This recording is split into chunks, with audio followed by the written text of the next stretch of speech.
تو یہ تو مذہبوں کے بارے میں کی سمجھ میں آتا ہے، اور سب مانتے ہیں کہ ہاں بھائی کافروں کے گھر میں پیدا ہوگا کافر بنے گا، مشرک کے گھر میں پیدا ہوگا مشرک بنے گا، یہودی گھر میں پیدا ہوگا یہودی بنے گا، عیسائی گھر میں پیدا ہوگا عیسائی بنے گا، جین گھر میں پیدا ہوگا تو جین بنے گا، بدھسٹ گھر میں پیدا ہوگا تو بدھا کو ماننے والا بنے گا، سکھ گھرانے میں پیدا ہوگا تو سکھ مذہب کو اختیار کرے گا۔ جتنے مذاہب ہیں عالم میں، بچے جن مذہبوں میں پیدا ہو رہے ہیں اپنے ہی گھرانے کے دین کو اپنے لیے اختیار کر لے رہے ہیں۔ یہ تو سب جانتے مانتے ہیں، تو اس کو چھوڑ دیجیے۔ بات ہو رہی ہے اصلاح مسلمین کی، مسلمانوں کی اصلاح کی بات ہو رہی ہے، اس لیے ہم ان سب کو چھوڑ کر اس دین برحق کے ماننے والوں کی طرف آتے ہیں۔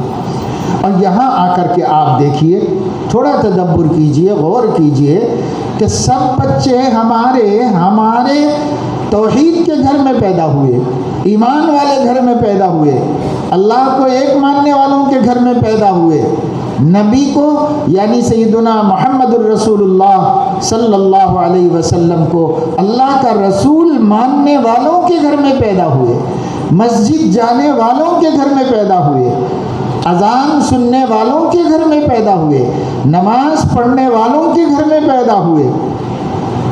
پھر یہ بچے کے اتنے کیٹیگریز میں کیسے ہو؟ ایک مسلم بچہ ہے اللہ سے ڈرتا ہے، ایک مسلم بچہ ہے اللہ سے بالکل نہیں ڈرتا، ایک مسلم بچہ ہے جو اللہ کو پہچانتا ہے، اور ایک مسلم بچہ ہے جسے اللہ کو یہی نہیں معلوم۔ ایک مسلمان بیٹی ہے جو خدا کا خوف کرتی ہے، اور ایک مسلمان بیٹی ہے جسے خوف خدا کوئی چیز نہیں ہے۔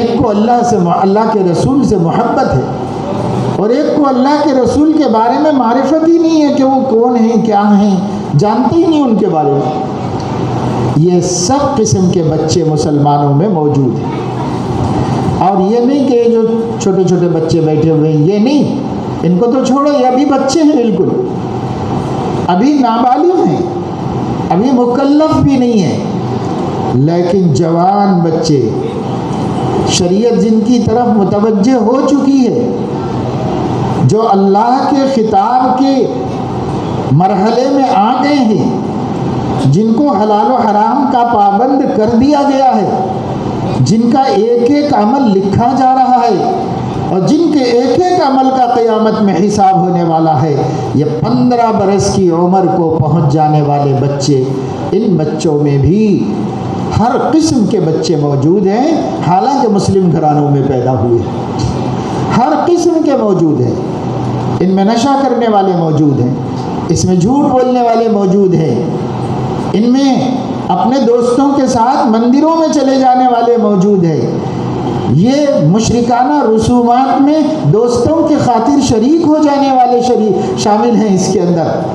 مسلمانوں کے سماج کی بات کر رہے، اب ہم غیروں کی نہیں بات کر رہے۔ مسلم سماج میں ہر وہ چیز جو ان کے ایمان کو غارت کر دیتی ہے وہ اس میں مبتلا، اب انہیں توجہ بھی نہیں ہے، فکر بھی نہیں ہے، پرواہ بھی نہیں ہے۔ اس وجہ سے یہ مجلس منعقد کرنا ہے کہ اس میں ہم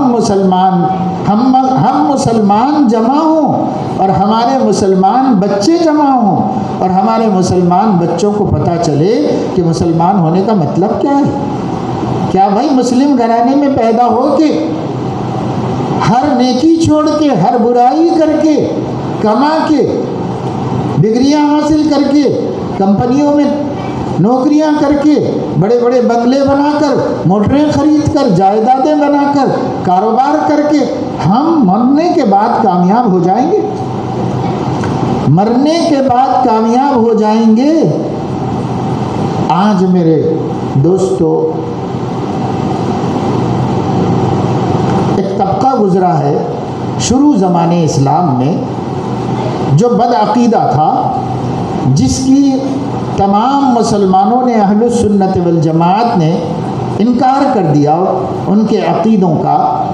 اس فرقے کو کہتے ہیں مرجئہ، اس کا نام ہے مرجئہ عربی زبان میں۔ یہ ایک فرقہ ہے. اس فرقے کا دینی علم میں بار بار ذکر آتا ہے. جب ہم عقیدے پڑھتے پڑھاتے ہیں مدرسوں میں تو عقیدوں کے درمیان ان کا ذکر آتا ہے. جب ہم حدیث پڑھتے پڑھاتے ہیں تو کتاب الایمان میں ان کا ذکر آتا ہے. مرجئہ کے نام سے ایک فرقے کا ذکر آتا ہے جو گمراہ ہے، باطل ہے، سیدھے رستے سے ہٹا ہوا ہے. ان کو مرجئہ کیوں کہتے ہیں؟ تو عربی زبان میں ارجا ایک لفظ ہے. اس کے معنی ہے الگ کرنا، ہٹانا. الگ کرنا، ہٹانا، اس کو عربی میں ارجا کہتے ہیں. اور اس طبقے کو مرجئہ کہتے ہیں. ان کو مرجئہ کیوں کہتے ہیں؟ تو مرجئی کے معنی ہے عمل کو ایمان سے الگ کر دینے والا، عمل کو ایمان سے جدا کر دینے والا. اس جدا کرنے کو عربی میں ارجا کہتے ہیں اور جدا کرنے والے کو مرجئی کہتے ہیں. یہ ایک طبقہ تھا جو یہ کہتا تھا کہ ایمان کے لیے عمل کی کوئی ضرورت نہیں. اچھے عمل سے ایمان کو کوئی فائدہ نہیں ہے اور برے عمل سے ایمان کا کوئی نقصان نہیں. ایمان الگ چیز ہے، عمل الگ چیز ہے. یہ بالکل دونوں کو ایک دوسرے سے الگ کر دیتا تھا. اسے ایک شمال میں کر دیا، اس کو جنوب میں کر دیا. کہا ایمان اپنی جگہ ایمان ہے، اعمال اپنی جگہ اعمال ہے. اعمال کا ایمان سے کوئی تعلق نہیں. اچھے کام کرو تو ایمان کو کوئی فائدہ نہیں پہنچتا اور برے کام کرو تو ایمان کو کوئی نقصان نہیں پہنچتا. یہ عقیدہ اور خیال رکھنے والا طبقہ تھا جس کو پوری امت کے علماء نے ٹھکرا دیا اور کہا یہ جھوٹا طبقہ ہے، باطل طبقہ ہے، غلط طبقہ ہے.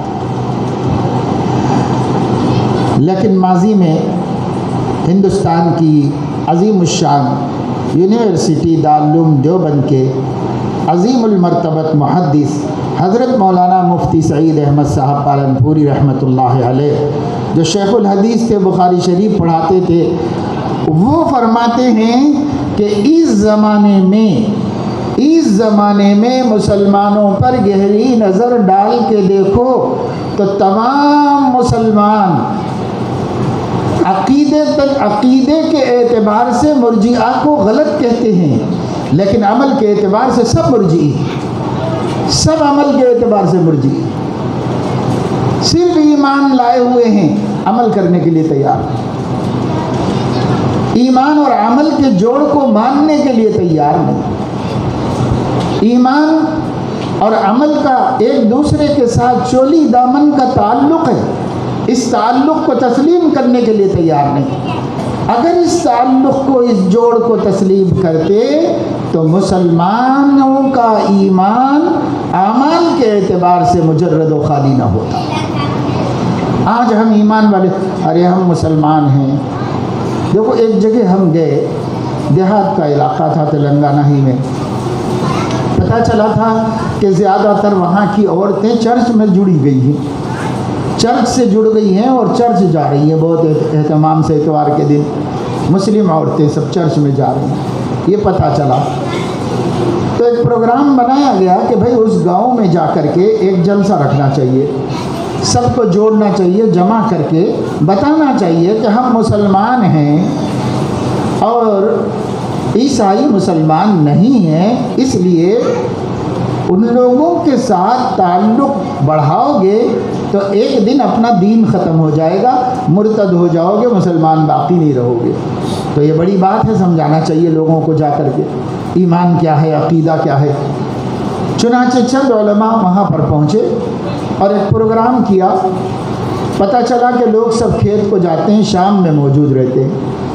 تو شام میں مغرب کے بعد یہ پروگرام رکھا گیا گاؤں میں، ایسے ہی ایک باہر کھلی جگہ میں، تاکہ سب لوگ شریک ہوں. کوئی بھی مسجد میں آنے، اولاً تو مسجد قریب میں تھی نہیں اور اگر ہوتی تو بھی لوگ آتے نہیں ہیں مسجد کے اندر، تو اس لیے وہاں جوڑنے کے لیے جوڑو گئی لوگوں.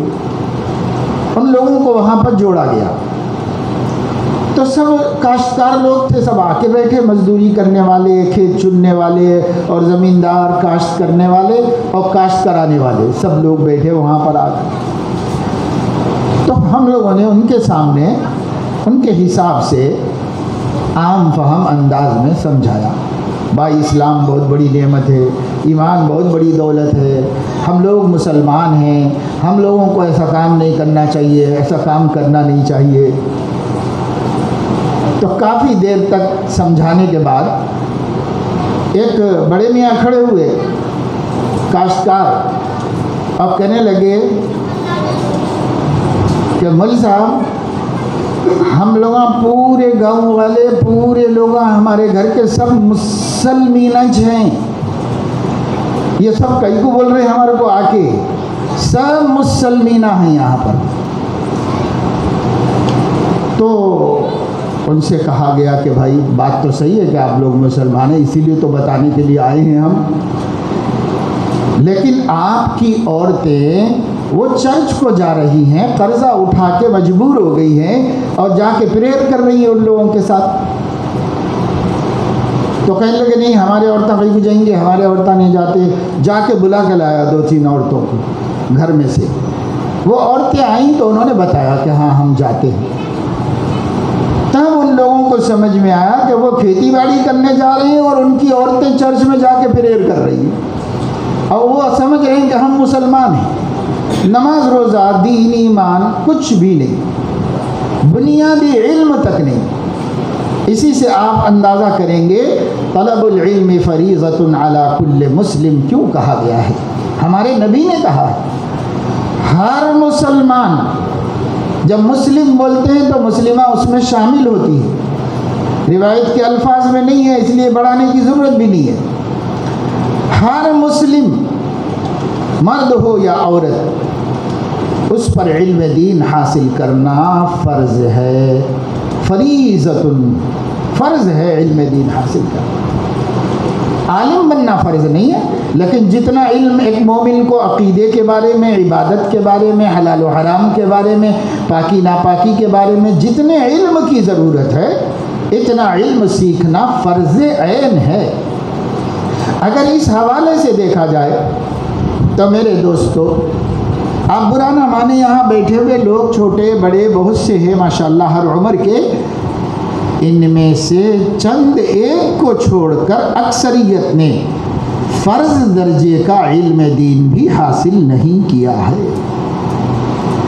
ایک آدمی کو کھڑا کر کے ہاتھ میں 30واں پارہ دے کے اگر پڑھنے کے لیے کہا جائے اما یتساءلون سے پڑھو، قرآن پڑھنا آتا ہے کیا؟ دیکھیں اکثریت کو نہیں آتا، آتا ہے تو صحیح نہیں آتا، بہت سو کو تو آتا ہی نہیں، اور جن کو آتا ہے صحیح نہیں آتا، اور ویسے ہی غلط سلط سے نماز بھی ہو رہی ہے، اور بہت سے نماز بھی نہیں پڑھتے، اور جو پڑھتے ہیں ان کو یہ پتہ نہیں کہ ان کی نماز صحیح ہے یا غلط ہے، یہ بھی نہیں پتہ ہو۔ کیوں؟ بقدر ضرورت علم دین حاصل کرنا نبی نے فرض کیا تھا، ہم نے اس کو اوائڈ کر دیا، کوئی توجہ ہی نہیں دی ہم نے کہ اتنا علم اپنے بچوں کو سکھائیں۔ آپ میں جو بڑے ہیں آپ کے ماں باپ نے نہیں سکھایا، اور جو آپ ہیں آپ نے اپنے بچوں کو نہیں سکھایا، اور جو بچے ہیں بیچارے مظلوم ہیں، مجبور ہیں، بڑوں کے ہاتھ میں جکڑے ہوئے ہیں، بڑے ان بچوں کو لے جا کے اسکول میں تو بٹھاتے ہیں، صبح ہوتے ہی ماں ناشتہ بنانے میں لگ جاتی ہے، بچے تیاری کرنے میں لگ جاتے ہیں، بچوں کو اٹھایا جاتا ہے، برابر بورچی خانے میں سے آواز لگاتے، بیٹا جاؤ جلدی منہ دھو لو، منہ ہاتھ دھو لو، ایسا کرو ویسا کرو، آرڈر دے دے کے ان کو تیار کراتے رہتی، وہ تیار ہوتے رہتے، ڈریس پہن لو جلدی سے، ساکس کہاں دیکھو، شوز کہاں دیکھو، بیگ کہاں دیکھو، بک سب رکھ لیے کہ نہیں رکھ لیے، ہوم ورک کمپلیٹ ہو گیا کہ نہیں ہو گیا، ایک ایک بک کھول کے پڑھی لکھی ماں دیکھتی ہے، سب ہوم ورک کمپلیٹ ہو گیا کہ نہیں ہو گیا، سب اس کے اندر جمع کے، سب تیاری کر کے، اس کا قلم دان رکھ کر، سب رکھ کر کے، پورے تیار کر کے، ناشتہ کھلا کر، دوپہر کا ٹفن رکھ کر کے، پانی کا باٹل رکھ کر کے بالکل ریڈی کرتے ہیں۔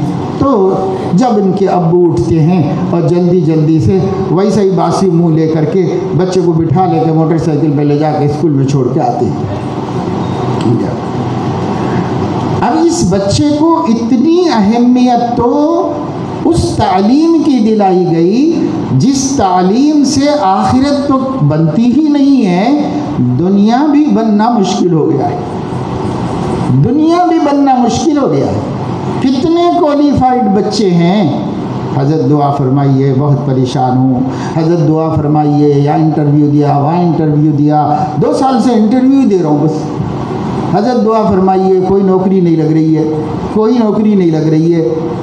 تو وہ علم جس میں برسہ برس لگے، اور چھوٹا بچہ 4 سال کی عمر سے لے کر کے 22-24 سال تک پڑھتا رہا، اس بچے کو اتنا پڑھنے کے بعد بھی، یعنی 20-22 برس پڑھنے کے بعد بھی دنیا بننے کی پھر بھی کوئی ضمانت نہیں، پھر بھی کوئی ضمانت نہیں۔ کئی ڈاکٹر ہیں، ہم جانتے ہیں اپنے طویل عمر کے اس طویل تجربے میں، ہم جانتے ہیں حیدرآباد جیسے شہر میں اچھے خاصے ڈاکٹر ہیں، 30 سال سے پریکٹس کر رہے ہیں، اس پریکٹس سے ابھی تک ان کی اپنی دنیا بھی سنور نہیں سکی، دنیا بھی نہیں سنور سکی۔ ان کی گھر گھرستی، ان کا رہن سہن اتنا سیدھا سادہ ہے اب بھی کہ ہم لوگ سوچتے ہیں یا اللہ آپ نے تو ہمیں اس سے بھی زیادہ اچھا کھلایا، اس سے بھی زیادہ اچھا رکھا ہے۔ بیچارہ کروڑوں روپے خرچ کر کے پڑھا، اس کے بعد یہ حالت ہے اس کی۔ انجینئرس کو دیکھ لو، ان کا تو کوئی شمار ہی نہیں، چنے پھٹانے ہو گئے انجینئر، کوئی اہمیت ہی نہیں رہ گئی۔ اس تعلیم کو جو تمہاری دنیا کی ضمانت بھی نہیں لیتی، وہ تعلیم جو تمہاری دنیا کو یقینی طور پر دلانے کا کوئی گارنٹی نہیں لیتی، اس تعلیم کے پیچھے 100% بھروسے اور یقین کے ساتھ ہر محنت قربانی کر کے 22 سال بچے کو پڑھایا، آٹو چلانے والا پڑھایا، کیلا بیچنے والا پڑھایا، چھوٹی سی فروٹ بس سٹینڈ پہ بیچ لینے والا پڑھایا، یہاں تک کہ مجھے معلوم ہے کہ بلدیہ کے اندر سڑکوں پر جھاڑو دینے والی عورت بھی اپنے بچے کو پڑھا رہی ہے اسکول کے اندر۔ سب نے پڑھایا، 20-22 برس تک لاکھوں روپے خرچ کیا، لیکن وہ علم جس کے لیے آپ روزانہ آدھا گھنٹہ دے دیتے تو کافی تھا، اور جس سے آخرت تو بن ہی جاتی، دنیا میں بھی اللہ تعالیٰ عزت کے ساتھ رکھتا اور دنیا میں بھی اللہ تعالیٰ سرخرو فرماتا، جس میں دین دنیا دونوں کے سدھرنے کی ضمانت ہے، اس علم کے لیے ہم نے آدھا گھنٹہ بھی نہیں دیا۔ اور وہ علم جس کے اندر نہ آخرت کے بننے کی گارنٹی ہے، نہ دنیا کے بننے کی گارنٹی ہے، 20-20 سال خرچ کیے اور 50-50 لاکھ روپے کمائی کے لٹا دیے۔ کیوں؟ اس واسطے کہ دنیا سمجھ میں آئی، دنیا کا فائدہ سمجھ میں آیا، دنیا کا نقصان سمجھ میں آیا، دنیا کی راحت سمجھ میں آئی، دنیا کا دکھ درد سمجھ میں آیا، آخرت کی نہ فائدہ سمجھ میں آیا، نہ نقصان سمجھ میں آیا، نہ دکھ سمجھ میں آیا، نہ درد سمجھ میں آیا، نہ وہاں کا کوئی عزت سمجھ میں آئی، نہ ذلت، کچھ نہیں سمجھ میں آیا۔ اگر سمجھ میں آتا تو ہم سمجھدار ہیں، جیسے اس کام کے لیے ہم نے اپنے بچوں کے اوپر محنت کی، اس کام کے لیے بھی کرتے، لیکن ہماری سمجھ میں نہیں آیا نا کہ یہ بھی کوئی ضروری کام ہے، ہماری سمجھ میں نہیں آیا نا کہ یہ بھی ہماری اولاد کے ساتھ خیر خواہی ہے، ہم نے ایسی کوئی خیر خواہی نہیں کی۔ بہت سے بچے ہیں مسجد جاتے ہیں، مکتب جاتے ہیں، تو بھی ان کو ٹیوشن کی وجہ سے رکا لیتے ہیں، دعوت کی وجہ سے رکا لیتے ہیں، ہر کوئی کام بیچ میں آئے اس کی وجہ سے ہم رکا لیتے ہیں۔ یعنی وہ ایک ایسا کام ہے مکتب کو جانا جو بالکل فالتو کام ہے، آخری درجے کا کام ہے، اگر کوئی اور کام نہیں ہے تو مکتب جائے گا۔ بعض لوگ مالدار ہیں، وہ گھر میں ٹیوشن پڑھانے مولوی صاحب کو رکھ لیتے ہیں کہ صاحب آپ کو ہم دے دیں گے 2000-3000 روپے، گھر پہ آ کے ہمارے بچوں کو قرآن پڑھا دیجئے، کلمہ سکھا دیجئے، دین سکھا دیجئے۔ چلو ٹھیک ہے بھائی، اللہ نے آپ کو گنجائش دی، آپ نے ایسا انتظام کر لیا، اس پہ بھی ہم کو کوئی اعتراض نہیں۔ لیکن یہ گھر پہ ٹیوشن پڑھانے والے مولوی صاحب لوگ بھی بتاتے ہیں کہ مولوی صاحب گھر میں مہمان آئے تو بچہ آ کے بول دیتا ہے آج نہیں پڑھ رہا ہوں میں بول کے چل جاتا ہوں۔ یہ لوگ کہیں مہمان جائیں تو ناغا، پکنک کو جائیں تو ناغا، بچہ آج کھیلنا چاہ رہا ہے تو ناغا، آج اس کا موڈ نہیں ہے تو ناغا۔ آخری درجے میں بچہ خود پڑھنا چاہے تو اس دن پڑھے گا۔ اس طرح مہینے کے 15-20 دن تو ویسے ہی نکل جا رہے ہیں، اور کیا پڑھ رہے ہیں کیا پڑھا رہے ہیں۔ بچے کہتے ہیں، اماں آ کے پردے کے پاس کہتی ہے ہاں مولوی صاحب آج بچہ کھیل لیتا، کہتے ہیں آپ چلے جائیے، شکریہ آپ کا۔ تو شکریہ ان کا کیا جا رہا ہے، ان کے باپ کا کیا جا رہا ہے؟ تمہارے بچے کی پڑھائی کا کیا ہوگا؟ تمہارے بچے کے علم کا کیا ہوگا؟ تمہارے بچے کے قرآن کا کیا ہوگا؟ تمہارے بچے کے عقیدے سیکھنے کا کیا ہوگا؟ کوئی پرواہ نہیں ہے مسلمانوں کو دین کے حوالے سے، دین کے حوالے سے کوئی پرواہ نہیں ہے مسلمان۔ ایسی صورت میں اب آپ سوچئے کہ اگر سماج کے نوجوان خراب ہوتے ہیں، سماج کی لڑکیاں خراب ہوتی ہیں اور بگڑ جاتی ہیں، حتیٰ کہ غیروں کا بستر بننے کو تیار ہو جاتی ہے، اور وہ بھی بن جاتے تو چلو جانے دو چھوڑو، دھرم دین چھوڑنے کے لیے بھی تیار ہو جاتی ہے، تو یہ کس کا قصور ہے؟ وَأَبَوَاهُ يُحَوِّدَانِهِ أَوْ يُنَصِّرَانِهِ أَوْ يُمَجِّسَانِهِ کے آگے آپ اس کو بھی بڑھا لیجئے، اور ماں باپ اپنے بچوں کو دیندار بناتے ہیں یا بے دین بناتے ہیں؟ دیندار بھی ماں باپ ہی بناتے ہیں، بے دین بھی بچوں کو ماں باپ ہی بناتے ہیں۔ ہم اپنی ذمہ داری کو قبول کریں نہ کریں، کل قیامت میں تو قبول کرنا ہی پڑے گا، اللہ کے سامنے کرنا ہی پڑے گا۔ آج آپ چاہے نہ مانیں کہ نہیں ہم نے خراب کرے بچوں کو، نہ مانو، لیکن اللہ کل قیامت میں حجت سے ثابت کر دے گا، دلیل سے ثابت کر دے گا اللہ تعالیٰ کہ تم ہی ذمہ دار ہو تمہارے بچوں کے بہکنے کے بھٹکنے کے، کوئی اور ذمہ دار نہیں، تم ہی ذمہ دار۔ کیا فکر کی تم نے کلمہ سکھانے کی؟ کیا فکر کی تم نے کلمے کا مفہوم و مطلب بتانے کی؟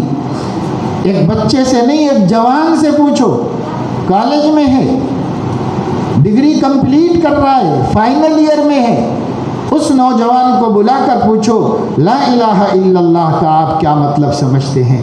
تو وہ لا الہ الا اللہ تو ہو سکتا ہے سنا دے، لیکن اس کا مطلب وہ نہیں جانتا کہ اس کا کیا مطلب۔ آپ پوچھئے کہ محمد الرسول اللہ اس کا کیا مطلب ہے بیٹا، یہ کلمہ ہے نا مسلمانوں کا، تو ہو سکتا ہے سنا دے، مگر تجربہ بتا رہا ہے کہ کالج کے اندر جب جائزہ لیا گیا تو بہت سے مسلم بچوں بچیوں کو کلمہ پڑھنا بھی نہیں آتا تھا، کالج میں فائنل ایئر بھی نہیں پڑھنا آتا ہے کلمہ، لیکن چلو آپ کے بچے کو آتا ہوگا، آپ نمازی ہیں، آپ مسجد جانے والے ہیں، آپ دین کا فکر رکھنے والے، آپ کی بیٹی کو آتا ہوگا کلمہ پڑھنا، لیکن کیا لا الہ الا اللہ کے پیچھے جس بات کی دعوت ہے وہ اس دعوت کو سمجھتا ہے؟ یہ بچی سمجھتی ہے؟ محمد الرسول اللہ کا جو مفہوم ہے، جس مفہوم کے ماننے سے ہم مسلمان ہوتے ہیں، کیا وہ مفہوم سمجھتے ہیں؟ ہم نہیں سمجھتے، ہمیں نہیں معلوم ہے کہ محمد اللہ کے رسول ہے کا کیا مطلب ہے۔ آپ کو ایسے ہی یہ ایک بات معلوم ہے جیسے آپ کو معلوم ہے کہ فلاں کھلاڑی ہندوستان کی کرکٹ ٹیم کا ہے، اور فلاں کھلاڑی پاکستان کی کرکٹ ٹیم کا ہے، اور فلاں جو ہے فلاں فلم کا فلم اسٹار ہے، اور فلاں عورت نے فلاں فلم کے اندر کام کیا ہے۔ اگر یہ باتیں جانتے ہیں تو انہی باتوں میں ایک بات یہ بھی جانتے ہیں کہ اللہ کے سوا کوئی عبادت کے لائق نہیں، محمد صلی اللہ علیہ وسلم اللہ کے رسول ہیں۔ ارے بھائی، الہ ہیں تو کیا مطلب، رسول ہیں تو کیا مطلب؟ کچھ بھی نہیں معلوم ہے، ہیں اتنا معلوم ہے، کیا مطلب ہے؟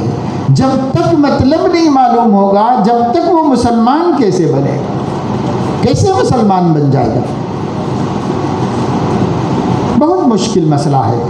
ہم نے دین کی ضروری تعلیم کو ضروری نہیں سمجھا، تسلیم کرو مسلمانوں، مانو اس غلطی کو۔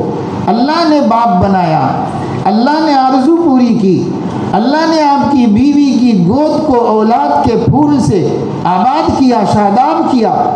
آپ نے اس بچے سے آنکھیں ٹھنڈی کی، آپ نے اس بچے کی کھیل کو دیکھ کر، اس کے ہنسنے مسکرانے کو دیکھ کر اپنے دل کے غم دور کیے۔ آپ نے اس بچے کے چلنے پھرنے کو دیکھ کر اپنے آپ کو خوش کیا اور اپنے اندر ایک انرجی اور طاقت محسوس کی۔ آپ کا یہ بچہ بولنے لگا تو آپ کا دل باغ باغ ہو گیا۔ آپ کا یہ بچہ پلیٹ اٹھا کر، برتن اٹھا کر آپ کے سامنے رکھا، آپ نے اس کو بسکٹ دیا، اس نے آپ کے منہ کی طرف بڑھا دیا۔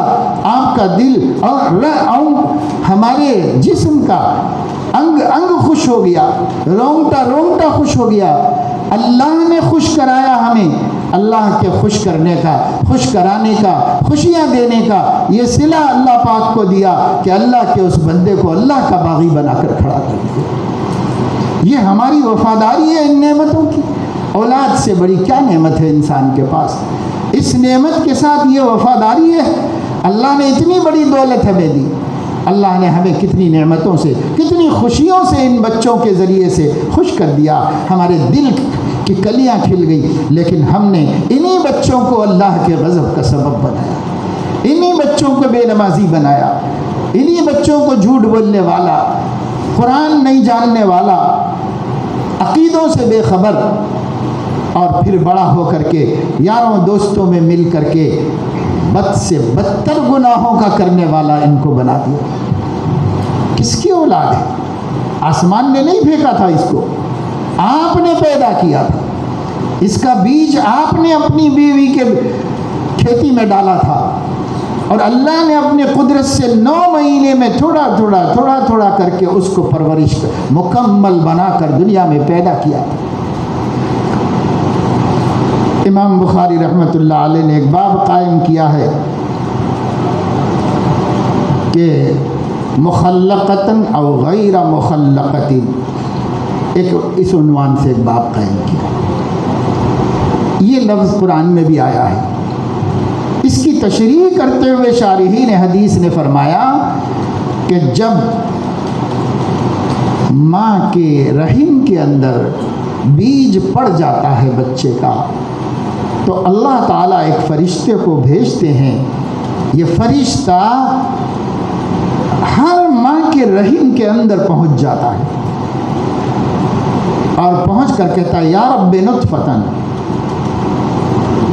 سب سے پہلے اللہ سے پوچھتا ہے یا رب مخلقتن او غیر مخلقتن، اس بچے کو مکمل بننا ہے نہیں بننا ہے؟ کیا ہے آپ کی تقدیر اور کیا ہے آپ کا آرڈر؟ وہ فرشتہ وہاں ماں کے رحم میں پہنچ کر، بچے دانی میں پہنچ کر اللہ سے پوچھتا ہے یا رب کیا حکم ہے، اسے پیدا ہونا ہے مکمل بن کے یا نہیں پیدا ہونا ہے؟ اگر اللہ کہتے ہیں غیر مخلقہ تو وہ کمپلیٹ بنتا نہیں، یہ وہیں ضائع ہو جاتا ہے، وہیں ختم ہو جاتا ہے۔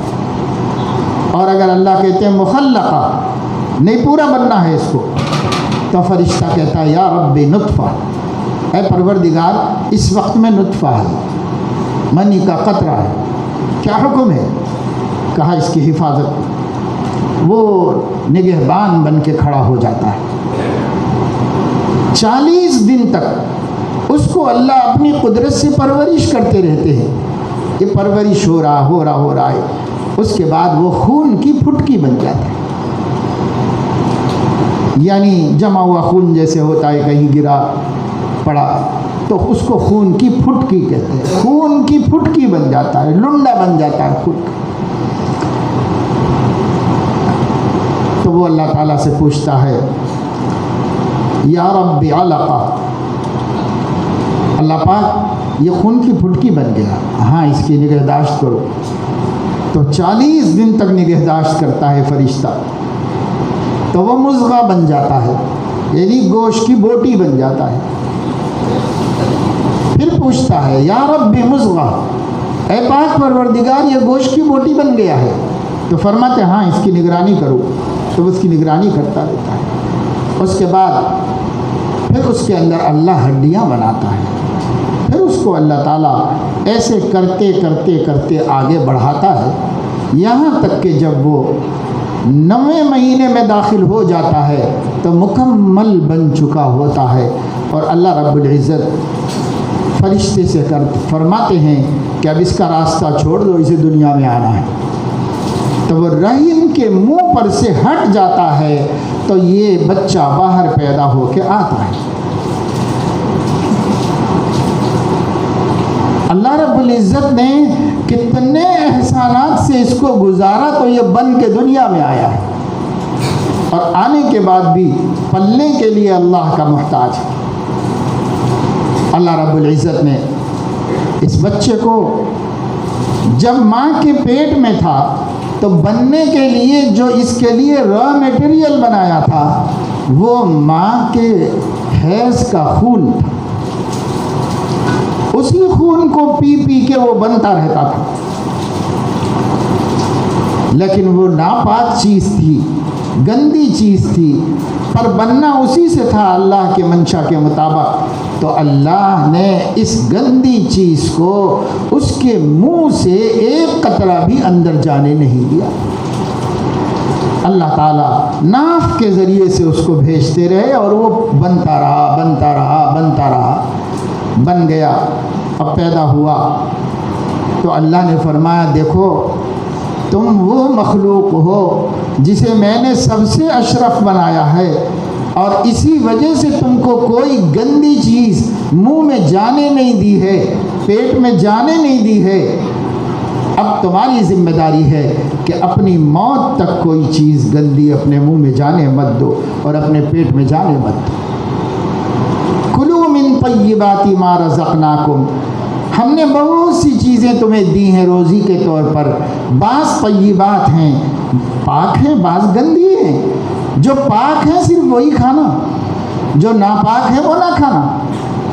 لیکن یہ مسلمان تربیت نہیں ہونے کی وجہ سے ہر قسم کی گندی چیزیں کھا رہے ہیں، ناپاک چیزیں کھا رہے ہیں، حرام آمدنی کھا رہے ہیں، سود کھا رہے ہیں، رشوت کھا رہے ہیں، لوگوں کا مال ہڑپ کر کے کھا رہے ہیں، لوگوں کو پارٹنر بنا کر کمپنی ڈبا کے کھا رہے ہیں، قرضہ لے کر کھا رہے ہیں، ناجائز طریقے سے یتیموں کا مال ہڑپ کر کے کھا رہے ہیں۔ کیا حرام ہم نہیں کھا رہے ہیں؟ اور اگر اس طرح نہیں کھا رہے تو شراب پی رہے ہیں، گندی چیزیں کھا رہے ہیں، ڈر نہیں اللہ سے۔ کیوں کھا رہے ہیں؟ اس لیے کھا رہے ہیں کہ ہمیں پتہ ہی نہیں ہے کہ حلال کیا ہے حرام کیا ہے، ہم نے اپنے بچوں کو بتایا ہی نہیں ہے کہ یہ کرنا چاہیے یہ نہیں کرنا چاہیے، تو تربیت کیسے ہوگی؟ اس لیے میرے دوستو، جو بڑے ہو گئے ہیں، بالغ ہو گئے ہیں، ان پر تو خود ہی ذمہ داری ہو گئی ہے کہ وہ اپنے دین کی فکر کریں، اصلاح کی فکر کریں۔ اصلاح عربی زبان کا لفظ ہے، اس کے معنی ہے اچھا بنانا، اچھا بنانا، اور احسان بھی عربی زبان کا لفظ ہے، اس کے معنی بھی ہے اچھا بنانا۔ اصلاح کہتے ہیں ابتدائی چیزوں میں اپنے آپ کو اچھا بنانے کو، اور احسان کہتے ہیں اچھے بن جانے کے بعد اس اچھے پن میں اور اضافہ کرنے کو، اس کو احسان کہتے ہیں، اس کو اصلاح کہتے ہیں۔ تو ابھی تو ہم لوگ اصلاحی کے درجے میں، ابھی ہمارے اندر بہت سی اچھی چیزیں آئی نہیں ہیں، آنی چاہیے، بہت سی بری چیزیں نکلی نہیں ہیں، نکلنا چاہیے، یہی اصلاح ہے، اور اسی کی فکروں کے لیے جڑنا ہے۔ لیکن صرف فکریں ہوتی رہیں مہینے میں ایک مرتبہ، تو صرف فکروں سے تو کچھ ہوتا نہیں ہے بھائی، فکر کے بعد کام شروع ہو جانا چاہیے، کام شروع ہونے سے کچھ ہوتا ہے، کام نہیں شروع کریں گے تو صرف فکروں سے تو کچھ نہیں ہوگا۔ آپ کتنے ہی شوق سے اللہ موقع دے 100 برس تک جا کے مجلسوں میں بیٹھے رہیں اور کریں کچھ نہیں، تو کچھ بھی نہیں کرنے تو کیا ملے گا بھائی؟ ایک نوالا نہیں ملتا تو اتنی بڑی دولت کیسے مل جائے گی؟ کرنا پڑتا ہے کچھ نہ کچھ، بے مشقت کچھ نہیں ملا۔ من جد وجد، جو کوشش کرے گا پائے گا، جو کوشش کرے گا اسے اللہ عطا فرمائیں گے۔ اللہ تعالیٰ کی سنت یہی ہے، اس کی سنت جاریہ کوشش کرنے والوں کو عطا کرنا ہے اور عطا کرتا ہے۔ تو کوشش یہ ہے کہ ہم اس مجلس میں آ کے بیٹھیں، یہ صرف بے فکری کو ختم کرنے کے واسطے ہے۔ اس بے فکری کے ختم ہو جانے سے کام نہیں بنے گا، کام بنے گا اس فکر سے فائدہ اٹھانا جو فکر ان باتوں کو سن کر ان مجلسوں میں بیٹھ کر پیدا ہوئی کہ ہاں بھائی واقعی فکر کرنا چاہیے، ہمیں اپنی آخرت کی فکر کرنی چاہیے، ہمیں مرنا ہے ایک دن، ہمیں اللہ کے سامنے جانا ہے، زندگی بھر کا حساب دینا ہے، علیم و خبیر ہے، چکما نہیں دے سکتے، دھوکہ نہیں دے سکتے، ایک ایک بات پکڑ کے نکالے گا، بال کے برابر بھی ہوگا تو لائے گا۔ اللہ تعالیٰ فرما رہے ہیں ان کان مثقال حبۃ من خردل اتینا بها، اگر رائی کے دانے کے برابر بھلی بری کوئی سی بھی بات ہوگی تمہاری زندگی میں تو اتینا بها، لائیں گے ہم، چوکیں گے نہیں کسی چیز سے۔ فمن يعمل مثقال ذرة خيرا يره ومن يعمل مثقال ذرة شرا يره، اگر ذرہ، ذرہ کہتے ہیں اس کالی بھوری ہلکی چیونٹی کو جو ہمارے جسم پر چڑھ جاتی ہے تو پتہ بھی نہیں چلتا، پتہ بھی نہیں چلتا، وزن ہی نہیں ہے اس کا کچھ بھی، ایسے چڑھ جاتی ہے ہمارے اوپر اور رینگتی رہتی ہے تو کچھ اندازہ بھی نہیں ہوتا کہ کوئی چیز رینگ رہی ہے ہمارے اوپر، اس کو ذرہ کہتے ہیں۔ ذرہ عربی زبان میں اگر اتنی بے وزن بھی کوئی چیز ہوگی تو اللہ اس کو چھوڑیں گے نہیں، حساب اس کا کریں گے، حساب کریں گے اللہ تعالیٰ۔ نیکی ہوگی تو بدلہ دیں گے اور برائی ہوگی تو مواخذہ کریں گے، معاف بھی کر سکتے ہیں، لیکن کر سکتے ہیں۔ قانون میں آ جائیں گے تو پھر پکڑے جائیں گے، قانون میں آ جائیں گے تو پکڑے جائیں گے، اگر وہ قانون کو اپنے دستور کو یوز نہ کرے الگ بات، لیکن اگر آ گئے حساب میں تو پکڑے جائیں گے۔ اللہ کے نبی صلی اللہ علیہ وسلم نے فرمایا من حوسب نوقش من نوقش عذب، جس کا حساب لیا گیا باریک بینی سے تو عذاب سے بچنے کی کوئی صورت نہیں ہے، عذاب میں جانا ہی پڑے۔ حضرت عائشہ نے عرض کیا کہ یا رسول اللہ، قرآن میں فرمایا گیا ہے کہ ہم اپنے بندوں کا حساب یسیر لے لیں گے، ہلکا پھلکا حساب لے لیں گے۔ تو حضور علیہ الصلاۃ والسلام نے فرمایا وہ موقف کے بارے میں، لیکن حساب میزان پر پہنچے تب تو بال کی کھال نکالی جائے گی، ایک ایک عمل پوچھا جائے گا۔ اب اس مجمع میں جتنے لوگ 15 برس کے ہو گئے، چاہے ابھی 7:45 بجے ہوئے ہوں، اپنی عمر کے اعتبار سے جس وقت پیدا ہوں گے تبھی 15 برس کمپلیٹ ہوں گے، جس لمحہ جس گھڑی وہ 15 سال کا ہو گیا عمر کے اعتبار سے، ایج کے اعتبار سے، اس لمحے سے اللہ اس کا حساب چالو فرما دے گا، چاہے اسٹوڈنٹ ہو، چاہے ٹیچر ہو، چاہے لیکچرر ہو، چاہے بھولا بھالا ہو، چاہے پڑھا لکھا ہو، چاہے بے پڑھا لکھا ہو، چاہے تاجر ہو، چاہے غریب ہو، چاہے امیر ہو، مزدور ہو، آفیسر ہو، حکمراں ہو، بادشاہ ہو، کوئی ہو، اگر اللہ کا بندہ ہے، پاگل نہیں ہے، عقل والا ہے، جس دن بالغ ہوا، جس دن نہیں، جس لمحہ بالغ ہوا، اس لمحے سے کھاتا کھلا، ہر عمل کا جواب اللہ کو دینا ہے۔ یہ ہمارا دین ہے، یہ کوئی میں آپ کو ڈرانے کی بات نہیں کر رہا ہوں، یہ دین ہے، ایمان ہے ہمارا۔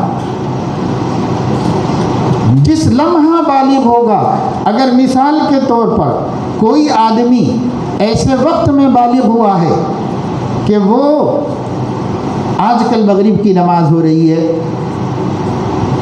6:10 10 کا وقت ہو رہا ہے، ایک بچہ آج سے 15 سال پہلے 6:05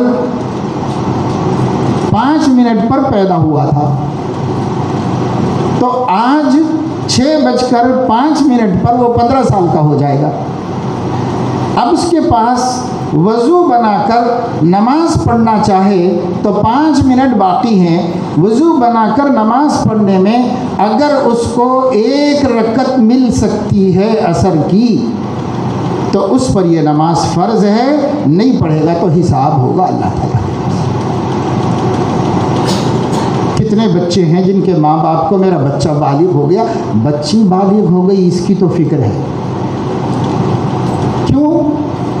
اس واسطے نہیں کہ اب اس کو دین کے سلسلے میں پابند کریں گے، بلکہ اس واسطے کہ وہ جو رسم و رواج ہے کہ بچی بالغ ہو گئی تو کچھ رسومات سماج میں ہوتے ہیں، خاندان میں، ہندوؤں کے ہاں بھی مسلمانوں کے ہاں بھی، وہ رسومات کرنے کے واسطے اب فکر مند ہو گئے، اماں کو بول رہے ہیں، شوہر کو بول رہے ہیں، بزرگ کو بتا رہے ہیں، اطلاع کر رہے ہیں، بچی بڑی ہو گئی، بچی بڑی ہو گئی، اب کپڑے لاؤ، اب یہ کرو اور وہ کرو وہ کرو، یہ رسومات کے لیے۔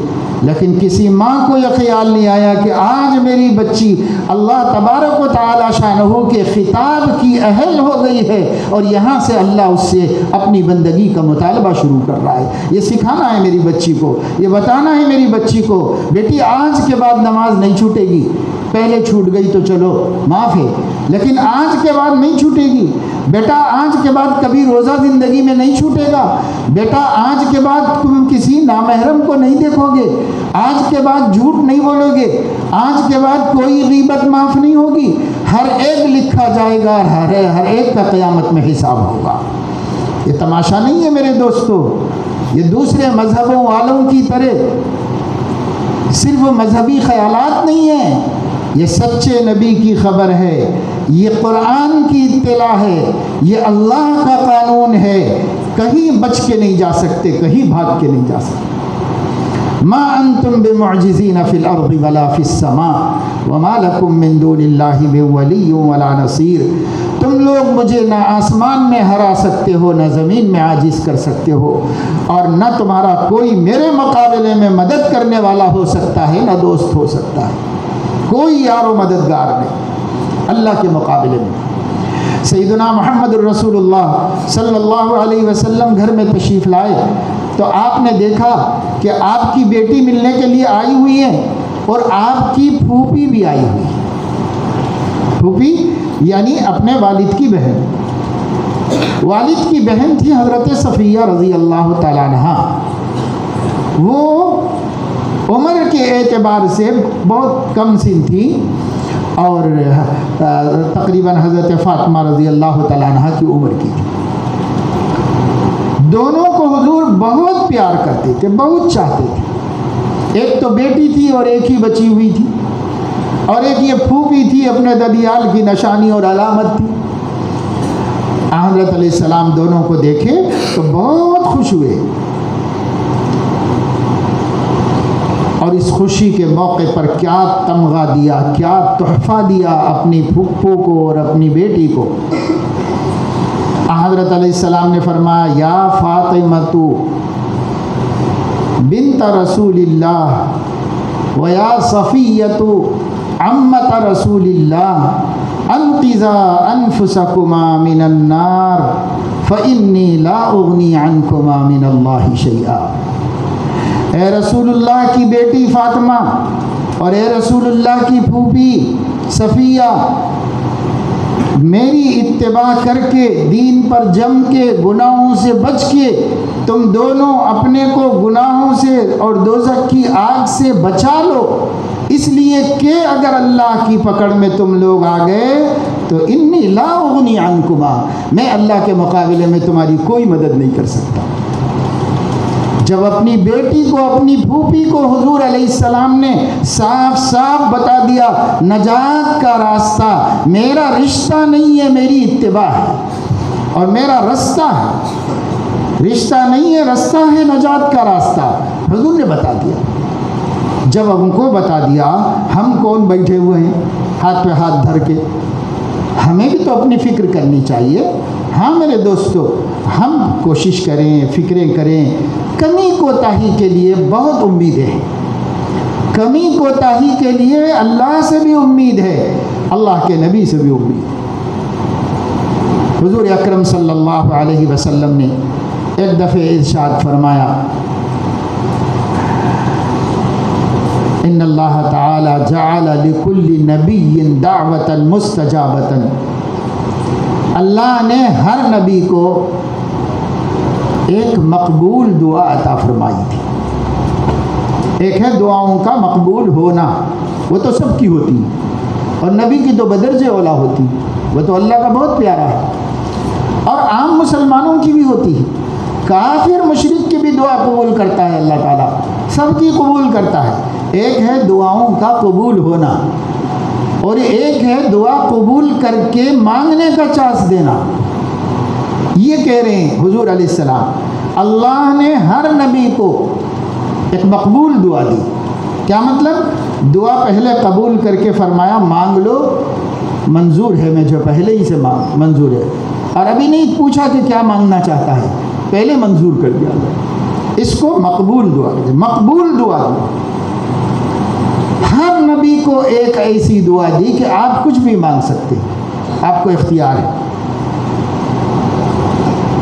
فتعجل کل نبی دعوتہ، ہر نبی نے میرے علاوہ 1,24,000 پیغمبر، ہر نبی نے اس چانس کا اس دنیا میں استعمال کیا ہے، یعنی یہی مانگ لیا جو بھی مانگنا تھا ان کو اللہ سے، وہ یہی مانگ لیا، انہوں نے اس موقع کا فائدہ اٹھا لیا۔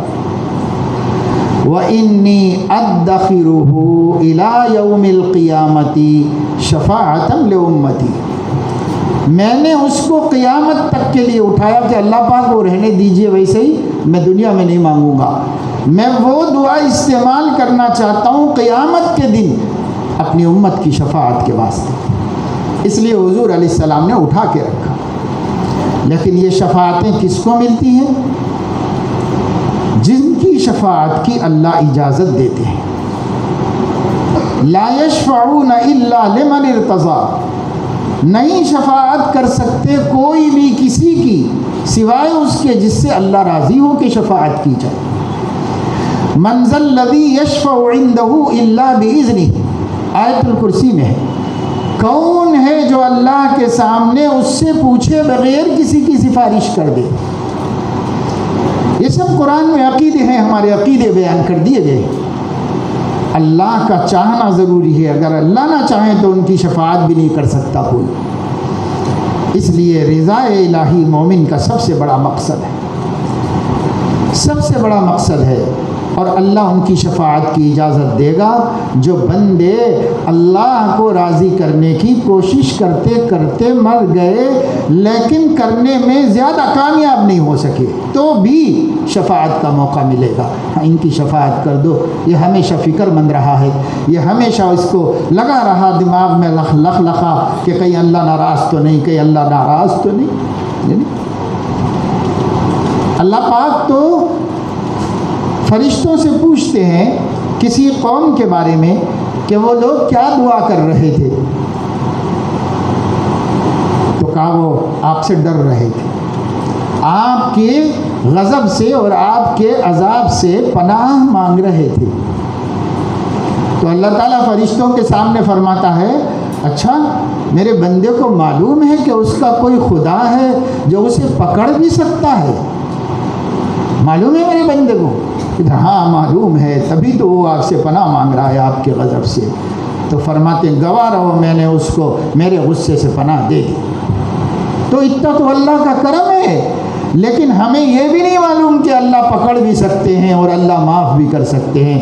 کیا معلوم؟ اکثر مسلمانوں کو آج یہ بھی نہیں معلوم اللہ تعالیٰ کا کیا مقام ہے، ان کی کیا صفتیں ہیں، ان کا ہم پر کیا حق ہے، ہمیں نہیں معلوم ہے۔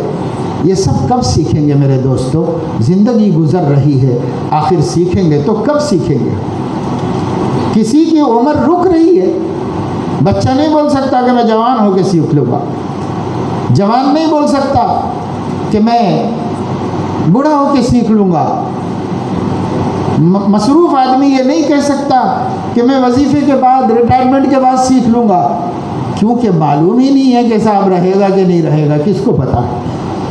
بچے نہیں مر رہے، جوان نہیں مر رہے، سب کو موت آ گئی۔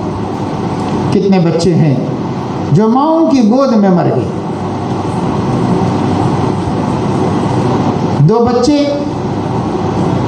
سیدنا محمد الرسول اللہ صلی اللہ علیہ وسلم کے مبارک گود میں مر گئے۔ ایک ان کا ہی بیٹا جن کا نام آپ نے اپنے جد امجد کے نام سے ابراہیم رکھا تھا، یہ بچہ آپ کے گود میں تھا اور گود میں ہی آخری سانس لے لیا اور انتقال کر گیا۔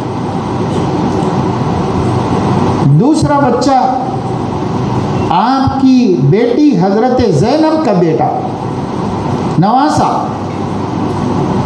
آپ کے گود میں لا کے ڈالا گیا، اس نے 2 ہچکیاں لیں اور اس کا دم اکھڑ گیا۔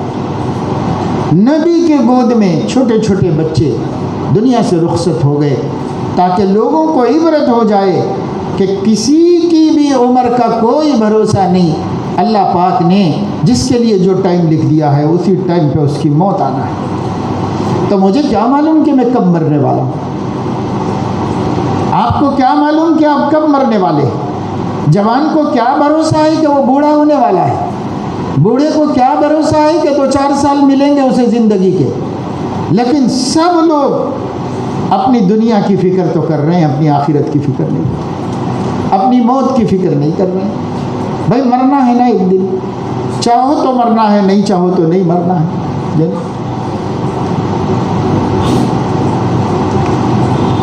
اسی مہینے میں ہمارے ہاں وہاں مجلس میں ایک نوجوان بہت اہتمام اور پابندی سے آیا کرتے تھے،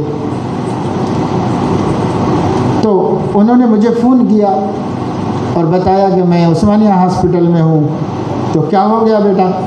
کہا میرا چھوٹا بھائی دکان میں کام کرتا تھا، آج بھی کام کرنے کے لیے نکلا اور گلی میں سے کوئی تیز رفتار موٹر سائیکل والا آیا، اس سے ٹکرا گیا، وہ بھی نکل گیا، اس کے ساتھ ایک بیٹھا ہوا تھا وہ بھی بچ گیا، لیکن یہ گرا اور ختم ہو گیا۔ ابھی بے ہوش تھا، بے ہوشی میں لا کر دواخانے میں شریک کیا گیا تھا۔ میں گیا، جا کر کے دیکھا، لیکن کچھ امید نہیں تھی۔ ڈاکٹروں نے بھی کہہ دیا کہ بھائی کوئی امید نہیں ہے آج کل، بس زیادہ سے زیادہ۔ ہم نے کہا بھائی علاج تو کرو، دعا بھی کرو، یہ آپ کا علم ہے، اللہ کے علم میں زندگی ہے تو بچ جائے گا۔ کوشش کی گئی لیکن اگلے دن انتقال ہو گیا۔ بچے نے، اس لڑکے نے جو میرے پاس آتا ہے، اس نے بتایا کہ 1 مہینہ پہلے رسم ہوا تھا اور 1 مہینے کے بعد نکاح بھی ہونے والا تھا۔ سب کچھ کھڑی جوانی میں چلے گئے۔ میں کون اس انتظار میں بیٹھا ہوا ہے کہ میرا سب ہوگا اس کے بعد ہی موت آئی؟ بچے جوان ہونے کی گارنٹی نہیں لے سکتے، جوان بوڑھے ہونے کی گارنٹی نہیں لے سکتے، بوڑھے توبہ کر کے مرنے کی گارنٹی نہیں لے سکتے۔ کسی کو چانس نہیں ہے، سب خطروں میں ہیں۔ ہمیشہ فکر کی زندگی گزارو، بے فکری ختم کرو، خود دین سیکھو، دین پہ جمو، دین پہ چلو، اللہ سے ڈرتے رہو، گناہ کے کام مت کرو، جتنا ہو سکے مت کرو، پھر بھی ہو جائے تو لگ لپٹ کے تڑپ کے معافی مانگ لو، قصہ ختم کرو، اس لیے کہ معافی مانگنے سے اللہ وہ قصہ ختم کر دیتا ہے۔ کوئی اور خدا ہوتا تو معاف بھی کرنے کے لیے تیار نہ ہوتا۔ یہ ہمارا خدا ہے رحمان و رحیم، جو نہ صرف معاف کر دیتا ہے بلکہ اعمال نامے میں سے بھی نکال دیتا ہے، اس طرح مائنس کر دیتا ہے کہ کسی کو یاد نہیں آ سکتا کہ اس نے کبھی یہ گناہ کیا تھا۔ ایسے پیارے خدا کو خوش رکھنا کون سا مشکل کام ہو رہا ہے ہم لوگوں کے لیے، لیکن ہم اس کو بھی ناراض رکھے ہوئے ہیں، اس کو بھی غضبناک رکھے ہوئے ہیں۔ اس لیے دوستو، عزیزو، نوجوانوں، اللہ کے لیے بے فکری ختم کرو۔ دین آپ کی دنیا نہیں چھڑائے گا، دین آپ کی پڑھائی نہیں چھڑائے گا، دین آپ کی نوکری نہیں چھڑائے گا، دین آپ کا بزنس نہیں چھڑائے گا، دین آپ سے آپ کی حلال دنیا ہرگز نہیں چھڑائے گا۔ دین آپ سے صرف حرام دنیا چھڑائے گا، جو آپ کے لیے اچھی چیز ہے ہی نہیں، بس وہی چھڑائے گا۔ اور دوسرے یہ کہ وہ یہ کہتا ہے کہ تم اللہ کی نافرمانی مت کرتے ہوئے دنیا جتنی چاہے کماؤ، جتنا چاہے پڑھو، PhD ہو جاؤ، 10 ڈگریاں نکال لو، بڑی سے بڑی کمپنی میں کام کرو، لاکھوں روپے کماؤ، بڑی سے بڑی تجارت کرو، دنیا کا سب سے بڑا بزنس مین بن جاؤ، اللہ کو کیا تمہارے سے تکلیف ہے؟ سب کچھ تو اللہ ہی کا ہے، سب کچھ اللہ کا مچھر کے پر کے برابر، تمہارے اکیلے کی نہیں، پوری دنیا کی دولت ملا کر نہیں ہے اللہ کے سامنے۔ تو وہ اللہ رب العزت کو کیا تکلیف ہوگی کہ میرا بندہ کچھ زیادہ کما لے، آرام سے رہے، ٹھاٹھ سے رہے، تو اللہ کو کیا تکلیف ہوگی اس سے؟ اللہ تو چاہتے ہیں کہ میرے بندے خوش رہیں۔ قرآن میں فرمایا قل من حرم زینۃ اللہ التی اخرج لعبادہ والطیبات من الرزق قل ہی للذین آمنوا فی الحیاۃ الدنیا۔ آپ کہہ دیجئے میں نے جتنی پاکیزہ چیزیں پیدا کی ہیں، کپڑوں کے اعتبار سے، پیسوں کے اعتبار سے، مکان کے اعتبار سے، دکان کے اعتبار سے، غذا اور کھانے کی چیزوں کے اعتبار سے، اور پینے کی چیزوں کے اعتبار سے، اور نکاح کے اعتبار سے، جتنی پاکیزہ چیزیں پیدا کی ہیں میں مسلمانوں کے لیے نہیں تو اور کس کے لیے پیدا کی؟ قل ہی للذین آمنوا فی الحیاۃ الدنیا خالصۃ یوم القیامہ، وہاں صرف مسلمان کے لیے، یہاں سب کے لیے اللہ نے بنایا، وہاں صرف مسلمان کے لیے، آخرت میں کسی بے ایمان کو کوئی نعمت نہیں ملنے والی۔ اس لیے ہم دنیا میں امیر ہوں یا غریب کوئی فرق نہیں پڑتا، کوئی فرق نہیں پڑتا۔ کوشش کرنا چاہیے، تدبیر کرنا چاہیے۔ گزشتہ مجلس میں میں نے توجہ دلائی اور ہر مجلس میں توجہ دلاتا ہوں کہ کوئی مسلمان جو کما سکنے کے قابل ہو اس کا ایک دن بھی بغیر کمائی کے نہیں گزرنا چاہیے، کمانا چاہیے۔ یہ فریضہ ہے، فریضۃ اللہ کے بعد یہ بڑی ذمہ داری ہے مومن کی، دنیا کمانا، پیسہ کمانا مومن کی بڑی ذمہ داری۔ اب ہم ایک ایسے دور میں آ گئے ہیں جس کی پیشین گوئی حضور علیہ السلام 1400 سال پہلے فرما گئے تھے کہ آخر زمانے میں انسان کا مال انسان کے ایمان کو بچائے گا۔ آج مال ہی نہیں ہے تو ایمان کیسے بچے گا؟ مال ہو مگر اللہ کے خوف کے لیے ہو، ایمان کے بچانے کے لیے ہو، خواہشات میں اڑانے کے لیے نہ ہو، ایمان کے بچانے کے لیے ہو۔ سب مال کماؤ، ایک مسلمان بے روزگار نہیں ہونا چاہیے۔ اور کیا کریں بھائی، نوکری نہیں مل رہی، کیا کریں بھائی یہ نہیں ہو رہا، کیا کریں، ارے کچھ نہیں کر، مزدوری نہیں ملتی، مزدوری دیکھو جا کے، مزدوری کرو، چھوٹا سے چھوٹا کوئی ہنر سیکھ لو، وہ ہنر کرو۔